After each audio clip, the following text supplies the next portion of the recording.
my name's Sheppard. My business is Such Pretty Colors. I've been here for 15 years, since 1997. I started out with these sewn patchwork items. I have placemats, which I started out with one color. Now I have about 50 or 60 colors. And I also have coordinating napkins and table runners in 2 sizes and quilts.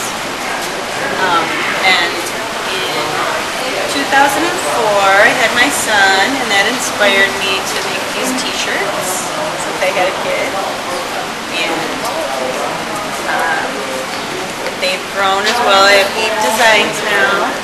I also have my little designs on magnets. And then I started, in addition to drawing, making photographs. So I have my drawings and photographs now on various items like greeting cards, again on the magnets, printed on fabric to make table runners, and way over here,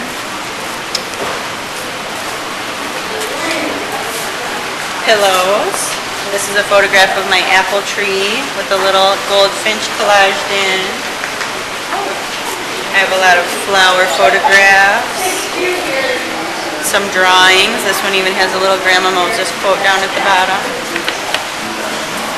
You can buy them with or without the pillows inside, so if you need to travel, they make a really nice gift. You can just buy the cover.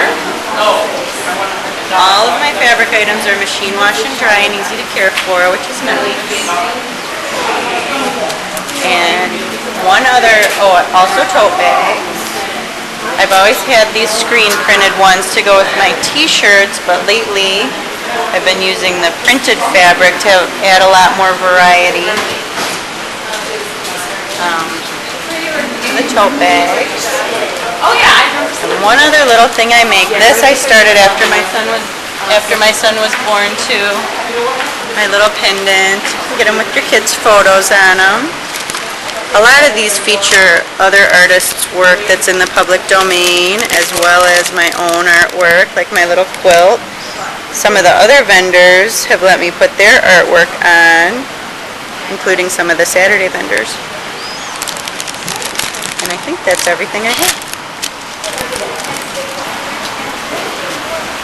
1997, I used to work at Sweet Lorraine's, which was a restaurant right next to Market, and I bought my first set of furniture. I was in my early 20s, and I bought some napkins and handkerchiefs from the used furniture store where I got my furniture, and decided to sew them together and make myself a quilt to celebrate my first grown-up furniture. And I loved it so much, I made another one and another one and another one, and I started making other stuff, and pretty soon my housemate, who I worked with at Sweet Lorraine's, said, "My husband and I sell flowers down at the farmer's market, and you should come down there and start getting rid of some of this stuff you keep making." So I did. That was 1997. I was into various different things. When I first started coming, I would paint muslin and make it into barrettes and magnets, and I started making placemats that year and pillows, and it all just grew from there. And then when I had my first son in 2004, that really made everything blossom. I started making the pendants because I wanted something small. I didn't want to crawl around on the floor and make a huge bed-sized quilt because I just couldn't handle it with the little one. And he also inspired me to make the kids' clothes and draw the pictures. And I just keep coming up with new ideas all the time.